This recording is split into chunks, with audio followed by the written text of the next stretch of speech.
The X-Zone Radio Show with Rob McConnell is largely an opinion talk show.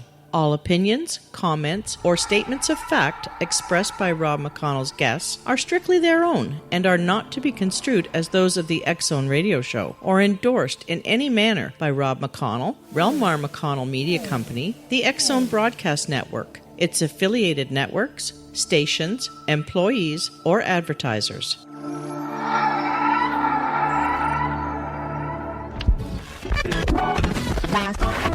All Hit Radio.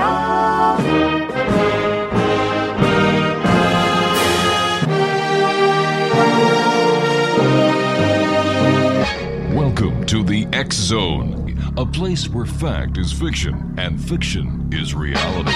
Now, here's your host, Rob McConnell.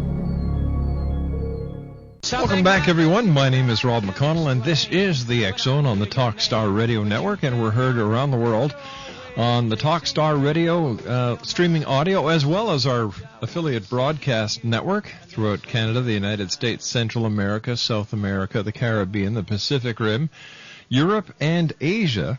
And as I said, the rest of the world, what little there is now, is able to listen to us on TalkStarRadio.com streaming audio. My producer tonight is the one and only Spandex Kid from Gotham City, Batman. Batman, nice working with you again. And I guess, Batman, this is the first time you and I have worked since the beginning of the new year. So, buddy, Happy New Year to you, Batman, and to the other people in Gotham City. Our guest this hour is Eugene Stovall, Dr. Eugene Stovall, and we're going to be talking about the conspiracy theory that explains Blunders in America. Let me see. Old hands are not surprised at the United States muscling in on great Central Asian oil grab with such gusto. And tell me, Eugene, how has conspiracy theories, how do they explain the blunders in America? And welcome to the show. Thank you, Rob. I'm really delighted to be here and with your guests. Such a wide listenership is very delightful for me to be here. Oh, we're glad you're here, sir. Thank you. Conspiracy theories are as old as time. Many of the conspiracy theories are explanations for political events when official explanations seem unsatisfactory. For example, the many efforts to discredit the Warren Commission's report on the Kennedy assassinations are considered conspiracy theories. Yes. But there's another way of looking at conspiracy theories as well, as you know. Okay. It can be looked at as a method of inquiry. For example, like conflict theory or social contract theory or even disjointed incremental theories are really very well accepted among academic institutions and research institutions. Unfortunately, conspiracy theories aren't.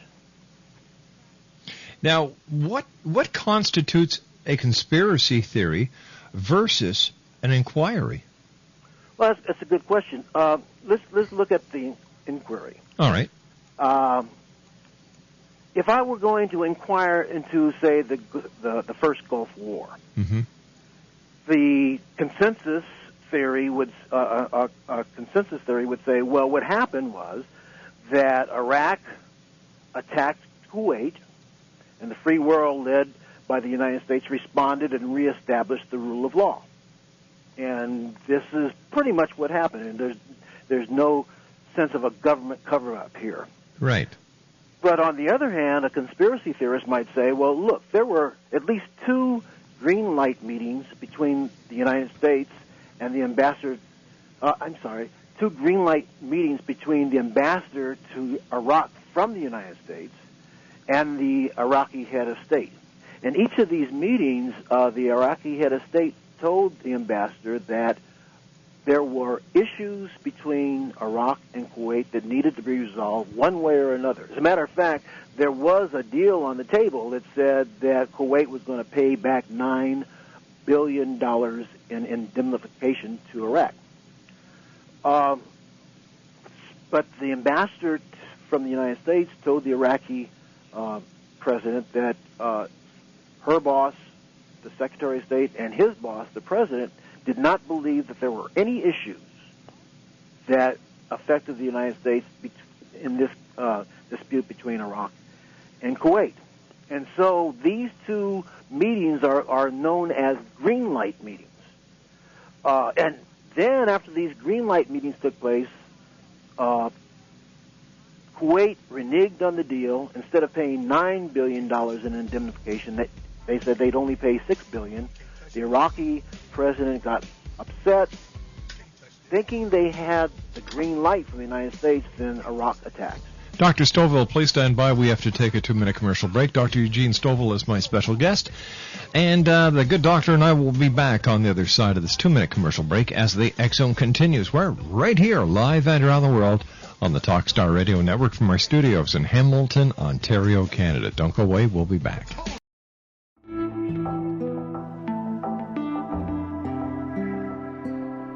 Take a step back in time and discover old Florida cuisine at Marsh Landing Restaurant in Fellsmere.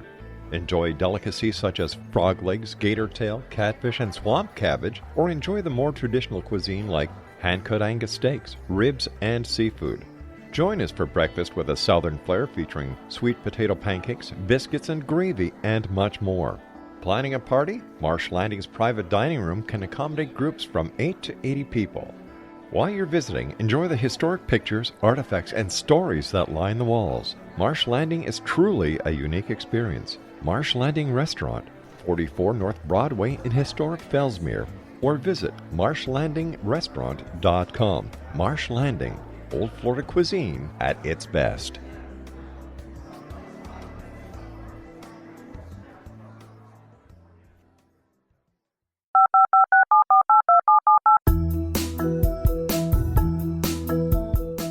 Did you know that when you're on the road with limited data or Wi-Fi, you can still listen to the X-Zone radio show with Rob McConnell, The Science of Magic with Gwilda Wiyaka, X-1, Dimension X, Space Patrol, and every minute of the X-Zone broadcast network by calling 213-401-0080, courtesy of Audio Now. No smartphone, app, or internet needed. It saves your data plan, and it's free if you have unlimited minutes. Call 213-401-0080 to listen on any phone, anytime, anywhere. Remember 213-401-0080 for the best of the paranormal, parapsychology, and sci-fi radio programming anywhere, 24/7, 365.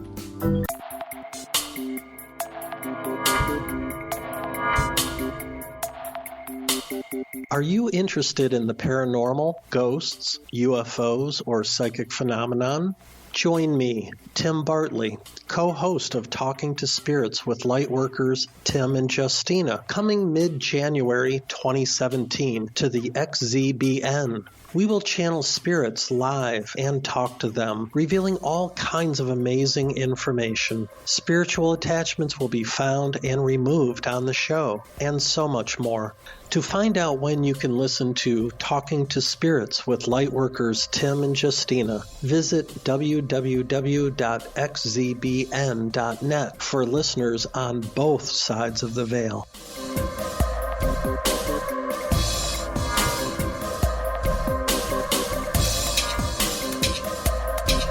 Dr. Eugene Stovall is our special guest. His website is www.eugenestovall.com.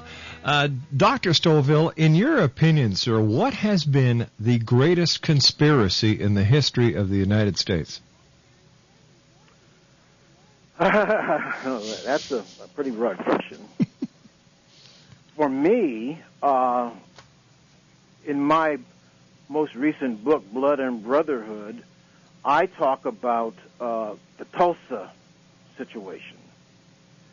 And generally, the massacre in Tulsa, Oklahoma in the 1920s, where 10,000 whites invaded the area that was occupied and where black people owned their homes, and was completely decimated.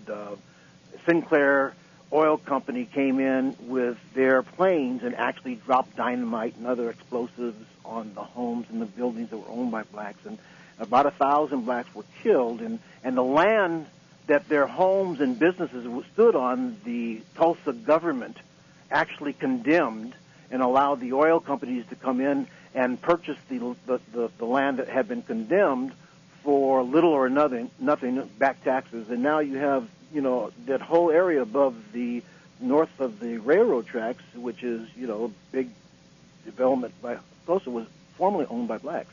That, I think, for me, is one of the biggest conspiracies, because it was not just the fact that this land was taken and these black people were murdered, but it was timed in such a way as to cover up the fact that the President of the United States was signing over the oil leases that were owned by the United States Navy Department over to a cartel that was actually headquartered in Canada and was led by such oil companies as I mentioned, Sinclair Oil Company, as well as Standard Oil of California.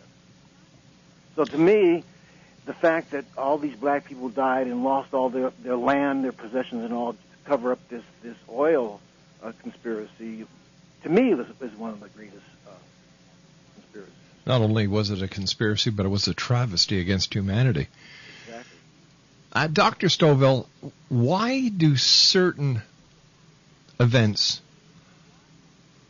get classified as conspiracies? For example, the most recent one that I can think of is the September 11th, 2001 attack on America.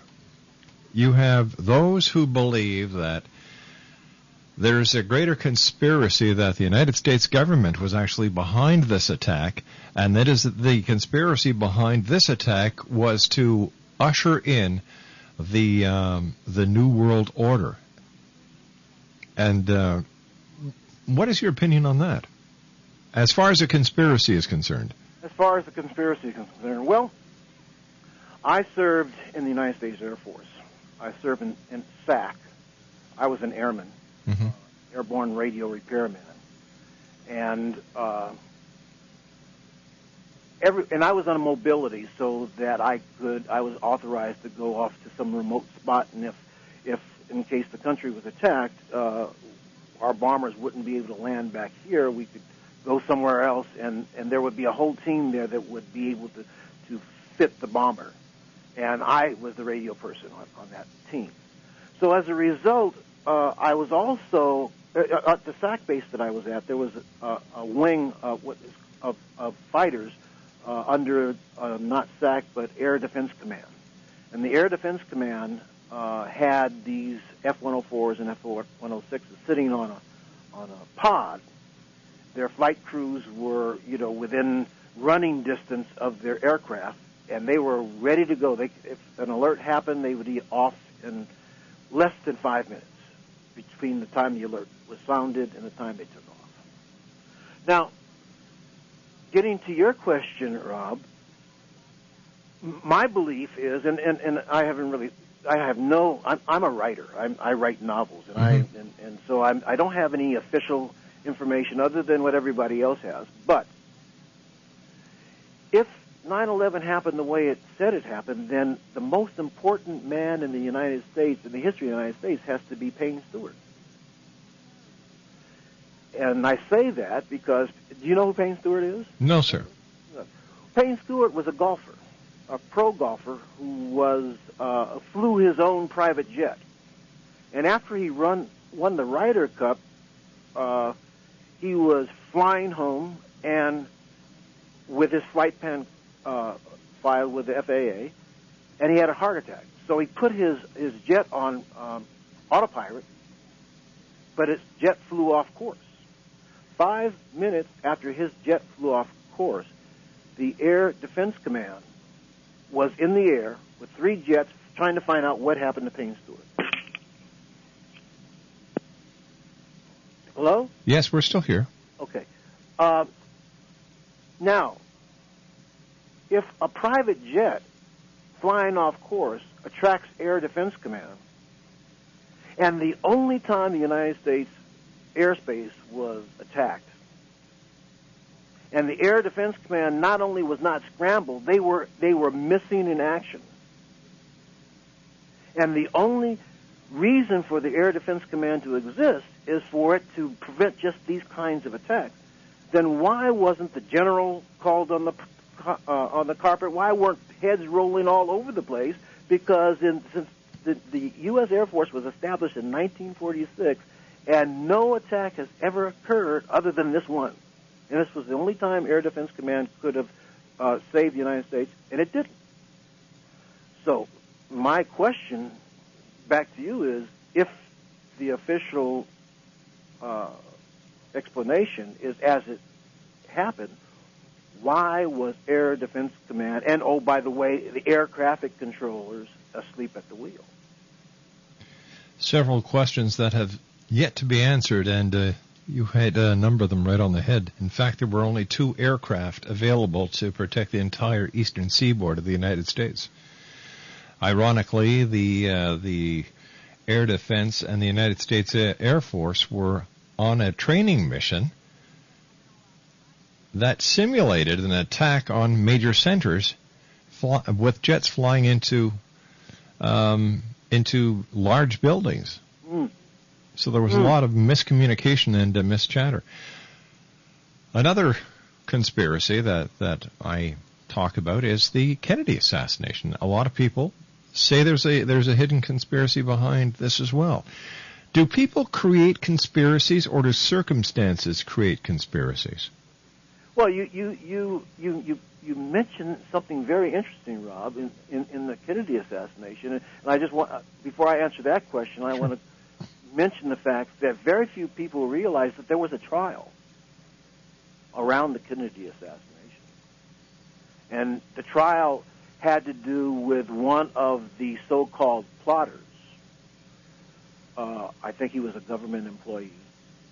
And it's been so long, I probably should have done some research. But in the trial, this particular person was one of the well-known people that were involved, claimed that he was being unjustly vilified as one of the government people involved in this assassination. So he actually sued the newspapers that were saying that he had some involvement, and he lost the suit.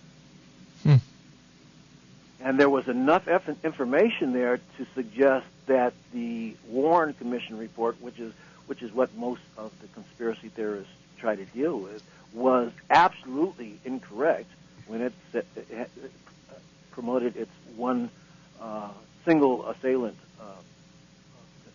explanation.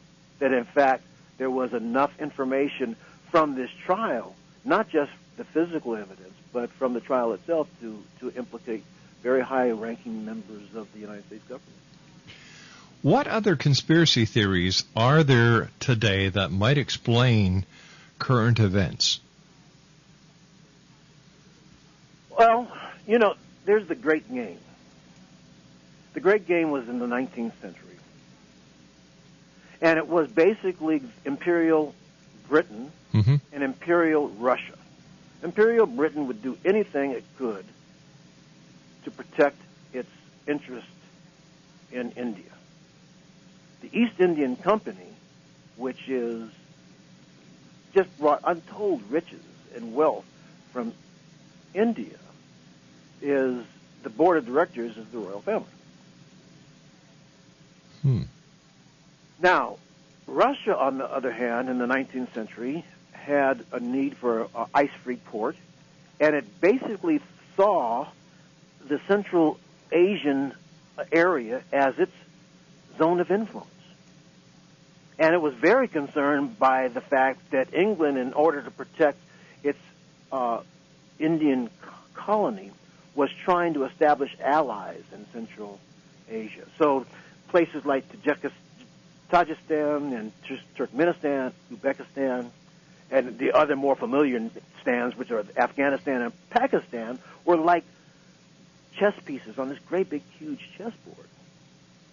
Now, the rules of the game were very simple. Great Britain and Russia played the same rules. They were trying to get allies. You get one of these rulers or chiefs or kings on your side, and you were loyal to them. And this is the way the Great Game was played. Stand by, Eugene. You and I have to take a commercial break. Dr. Eugene Stovall is our special guest. www.eugenestovall.com. And the good doctor and I return on the other side of this commercial break talking about conspiracies. And if you have a question that you'd like to ask Dr. Stovall, give me a call, 1-877-528-8255. My name's Rob McConnell. This is the X Zone, live and around the world from our studios in Hamilton, Ontario, Canada. This is the X Zone Broadcast Network, broadcasting worldwide on broadcast affiliates and satellite program providers, including CNN Broadcast Network, Sirius Satellite Network, Star Media, Good News Radio Network, Angel Broadcast Network, Wiki Broadcast Network, and WPBN TV. For more information on the X Zone Broadcast Network, visit us at www.xzbn.net.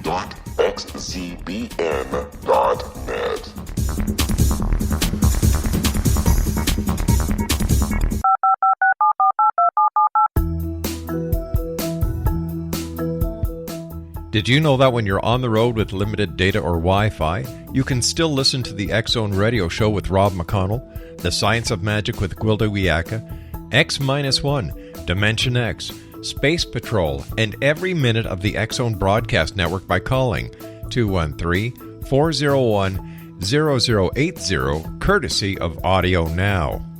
No smartphone, app, or internet needed. It saves your data plan, and it's free if you have unlimited minutes. Call 213-401-0080 to listen on any phone, anytime, anywhere. Remember, 213-401-0080 for the best of the paranormal, parapsychology, and sci-fi radio programming anywhere, 24/7, 365. Dr. Eugene Stovall is our special guest, www.eugenestovall.com. He is the author of Frank Yerby, Victim's Guilt, and Blood and Brotherhood, a novel of love in a time of hate. And Dr. Stovall, before we went to the commercial break, we just started talking about how Great Britain and Russia conspired against each other, and the control was India in a conspiracy. Right. Well, this was known as the Great Game. Now, the Great Game was sort of ended by the First and Second World Wars. Mm-hmm. And the United States, however, was introduced to the Great Game at the outset of the Second World War because Great Britain put the Shah of Iran, who the United States put on the throne, under house arrest and held him all through the war because of the issue of oil. The Iranians then viewed the United States as a better protector in this great conflict that was known as the Great Game than either England or Russia. So they naturally sort of moved toward the United States. They liked their institutions. They liked the idea of democracy. And they even, in 1951, instituted a parliament. And the parliament's first act, the person that was elected prime minister, the first act was to nationalize the oil. Well, the United States was not really happy with that. I don't think they would be. And so in 1953, there was a coup. They overthrew the parliament, killed a whole bunch of people, including the prime minister, and told the Shah of Iran he was to have dictatorial powers. He could stay in or they'd get another Shah. The Shah decided he would be the person that would run Iran and allow the United States to continue to have control over Iranian oil. And this situation remained for 20 years into the 1970s, and then two events occurred. One, OPEC was formed, and the Western world was held hostage to these greedy sheiks who wanted to set their own price for oil. And the second thing that happened was that the Iranian government was overthrown by a Islamic fundamentalist. Well, the United States didn't sit still for that, so what they did was to go to Iraq and raise an army, outfit a dictator, give them all the weapons they could have, and directed them against Iran. And there was this bloody, horrible war that was battled to a stalemate, and it lasted, some 3 years. In the meantime, Russia says, waha, the United States has put a puppet in Iraq, and they're reestablishing a puppet in Iran. So the Great Game is on again. we'll put a puppet state in Afghanistan. Well, the United States said that wouldn't happen, and so they raised another group called the Taliban, and they outfitted them, gave them all these weapons, etc., and attacked the Russian puppet government, overthrew the Russian puppet government, and some even say that Russia was so upset and demoralized over this defeat that it led to the final crumbling of the Russian Empire. So what we have here is the new gray game. But unfortunately, the new gray game has one real big difference from the old gray game. The new gray game, the client state is not like the paternalistic Imperial Russia or Imperial England. They kill their young. So all of the allies that the United States established in the Great Game, Saddam Hussein in Iraq, the Taliban, even to a certain extent this fellow, what's his name, Bin Laden, all of these folks, and not to mention others, have been knocked off, bumped off, either complicit with the United States or with them not caring. Even Benazir Bhutto, who goes to Pakistan to try to aid in this new Great Game situation, is clearly sent to her death. So there's this real significant difference between the old Great Game, which went on for almost a half a century, and the new Great Game, which is going to be very short because there's no loyalty here. No one can trust anyone. And this is the land of Genghis Khan and the Golden Horde and Miwan and Kandahar and all of these great huge battles that took place throughout history, which our planners here in the United States don't seem to be aware of. All one has to do is read Herodotus and understand what they're up against. So it seems that we had Russia and the United States playing these countries and these people and these dictators as puppets. Exactly. There's nothing new there. No. What is new is that there is this shall we say, Machiavellian cant that the United States brings to the table. For example, I mean, the United States and its Congress and its presidents declares that the Panama Canal should return to the Panamanian government. Right. And this is a political issue. This is a treaty to sign and all that.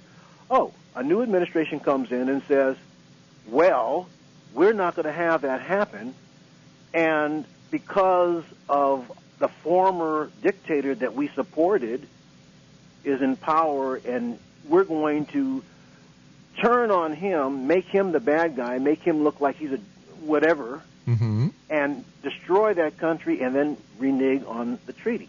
So the United States has used this as a policy in Central America very often. A lot of the dictators that they supported and trained, they helped overthrow. Even in Vietnam, the war didn't really get going good until the CIA had Diem assassinated. Yeah.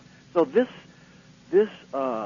geopolitical stance that the United States has taken, I think, is going to not serve them real well in Central Asia. It won't serve them as well in Central Asia as it serves in South America.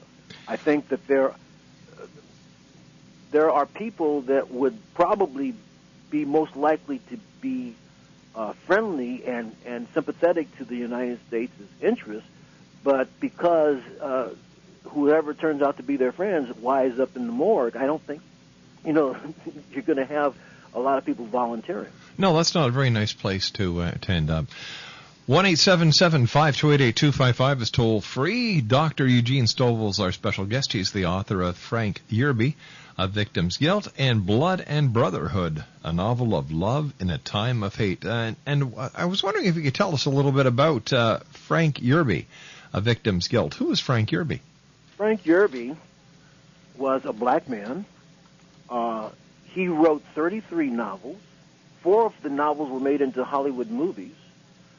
Of those 33 novels, he sold close to over 60 million books worldwide. Wow. In 30 some odd country and 20 different languages. But black folks don't know who Frank Yerby is. He is not talked about in black bookstores. His books aren't sold there. They don't talk about him in Black Studies Department. Why not? That's an excellent question. No one knows why. When I was asked to write his biography, I couldn't get the family to cooperate. I receive a lot of calls and emails from people in Europe, as a matter of fact, who remember Frank Yerby. Mm-hmm. One person from Spain sent me a interview that Yerby did with a Spanish newspaper, which I had translated, and it's interesting that Yerby says that he was working for the WPA, which was the Roosevelt New Deal program. A lot of black writers and other writers were funded by the government to write in this writer's work. Langston Hughes and some others were involved. But Yerby, in this article, which was probably the last one he did before he died, it was written in about 1985, said that when he was with the Federal Writers Workshop, his primary responsibility was to provide information and intelligence, similar, like being a spy, on the black Muslims. Now that's interesting. Now who placed him there? Who put him in? Was it the CIA? Was it... Well, there's nothing... Well, the CIA, of course, didn't exist at that time. Right. But there were... It does seem that the people within the federal government at the time, Roosevelt's New Deal, would put him there. The interesting about Yerby, however, is all his books are written in a way, he calls them costume novels. And in a way, they mask the information that he's giving. So one book he wrote was The Serpent and the Staff. He predicts the fact that the dikes are going to fail in New Orleans. And he wrote this book in the 1950s, and it was, of course, a prediction that came true with Hurricane Katrina. Mm-hmm. His last book, Mackenzie's 100, written in 1985, actually tells you as much as you want to know about the Skull and Bones. And no one at that time that I know of, I didn't know anybody that was talking about the Skull and Bones and its Machiavellian intrigues. Skull and Bones, one of the most secret organizations. Exactly. One that I believe that the president belongs to. That's right. As well as his father.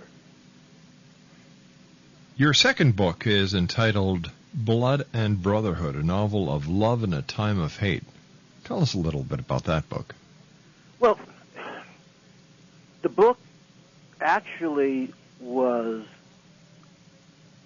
generated because of my interest in all of the race riots that were taking place at the end of the First World War. There was what was called Red Summer of 1919, where all over the country, black communities black people were being murdered, hung, and their land, they were driven off the land. In Georgia, it was the estimate was that some 1,200 acres of land a month were lost to black people just simply by the Klan coming in and driving them off the land. Either you leave or you get lynched. But my main concern about these lynchings that were occurring after the First World War was driven by the clear interest that the United States Army had in trying to get them back on the farm. The problem being, in their mind, black men, 200,000 black men in uniform had been sent to Europe to kill whites. What are you going to do with them when they come back to the United States? They were very, very concerned that these soldiers who had learned to do battle would do battle in the United States. And they were so concerned that there were all of these Machiavellian kinds of plots and things that were done against black people. And so my book actually follows the exploits or the activities of this World War I veteran who comes out of the Army and is his only job that he can get is a messenger with some the other messengers were high school kids. And then he gets a position with the Marcus Garvey's UNIA. And a friend of his is a government agent and comes and wants him to turn information. And the whole story is about how the government spied on the UNIA and other organizations and how the Ku Klux Klan was behind that. And ultimately, my characters have to run, flee New York. And then I have this love interest with this Jamaican woman, and they both have to flee New York, and they go to Los Angeles, which is the home of my family. And in Los Angeles, very few people know that there were some courageous black people there that fought the Klan. The Klan threatened the Los Angeles black community with a Tulsa solution. They said that they were going to actually come into Los Angeles and do to the Central Avenue neighborhood the same thing that they did in Tulsa. Doctor, stand by. You and I have to take our final break for this hour. Dr. Eugene Stovall is our special guest. Once again, explanation, the name of his two books, Frank Yerby, A Victim's Guilt, and Blood and Brotherhood, a novel of love in a time of hate. His website, www.eugenestovall.com. We'll be back on the other side of this commercial break as we continue live and around the world from our studios in Hamilton, Ontario, Canada, right here on the Talkstar Radio Network. This is the X-Zone Broadcast Network, broadcasting worldwide on broadcast affiliates and satellite program providers, including CNN Broadcast Network, Sirius Satellite Network, Star Media, Good News Radio Network, Angel Broadcast Network, Wiki Broadcast Network, and WPBN TV. For more information on the X-Zone Broadcast Network, visit us at www.xzbn.net. 19 Sergeant Central. 19 Sergeant, check. Officers on the scene. Hi, I'm Larry Lawson, host of Paranormal Stakeout. With over 36 years in law enforcement, I have learned a few things. The most important is the proper gathering and preservation of evidence is vital to putting the bad guy behind bars. It's no different in the world of paranormal investigation. Whether it's the search for the afterlife, cryptozoology, UFOs, and extraterrestrials, how we gather the evidence, preserve that evidence, and present it to a jury of our peers will make the ultimate difference in proving the existence of worlds and entities that are beyond our imagination. Join me, Larry Lawson, every week on Paranormal Stakeout when, along with my guests, we'll take a journey to prove with indisputable evidence what man has struggled to believe for centuries. Go to xzbn.net for the broadcast schedule and check me out at paranormalstakeout.com.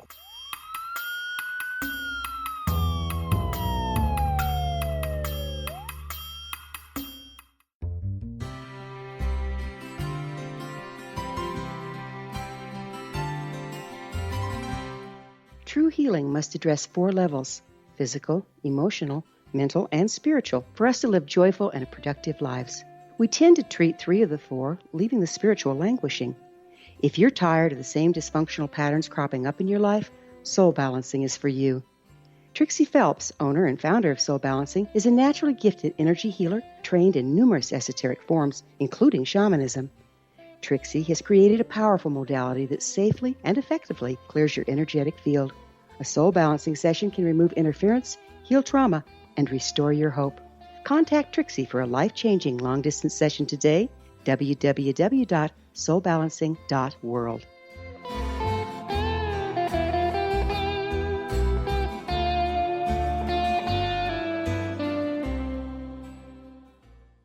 And welcome back to the X-Zone, everyone. In the next hour, we have Elizabeth Joyce joining us. She's going to be doing psychic readings for the X-Zone Nation. And then in hour number 4, we have astrologer Chris Flisher, who will be on doing astrological readings for you tonight.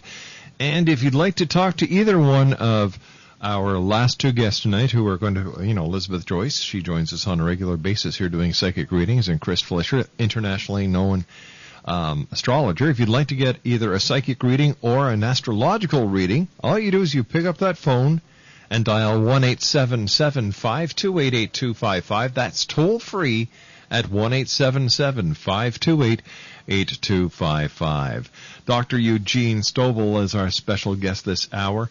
www.eugenestovall.com. And first of all, Doctor, thank you very much for joining us tonight. It's been a pleasure talking to you, and it's been a delight for me. It's been an enriching hour with so much history, and I want to thank you very much for joining us. You're quite welcome.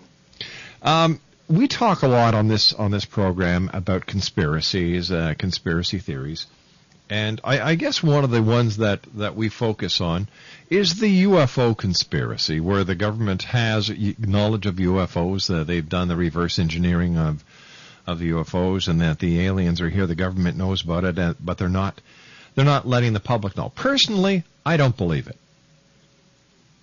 because if Bill Clinton cannot have an affair with Monica Lewinsky in the most secure building in the United States without the world finding out, how in the name of heaven are you going to hide a UFO and 3 aliens? It makes no sense. But what I have found, and I don't know if this is, if this is the same throughout the conspiracy world, that those who talk about the conspiracies and keep the conspiracy alive are those who are making most money by keeping the conspiracy alive. That's interesting. I have a completely different view of the UFO space thing. As a matter of fact, my son and I have a lot of arguments. My son is just graduating, getting his master's at Johns Hopkins, and I'm quite proud of him. But we kind of go at each other. The take I have on conspiracy as far as the spaces. We've got about 30 seconds. There is no space. That in fact there never was space. There's no such thing as space travel. That if you look at if you think of the moon being some trillion tons of weight, and it circles the Earth, and it doesn't deviate, and there's the scientific precision instruments can tell you where the moon's going to be within a gnat's eyelash, then there must be something keeping it there. And if there's something keeping all that weight in an orbit, then there's obviously nothing that can go from this Earth to that moon that can penetrate something that can keep trillions of tons. I hate to do this because I love the way this is going. I'd love to have you back on so we can continue this in the future.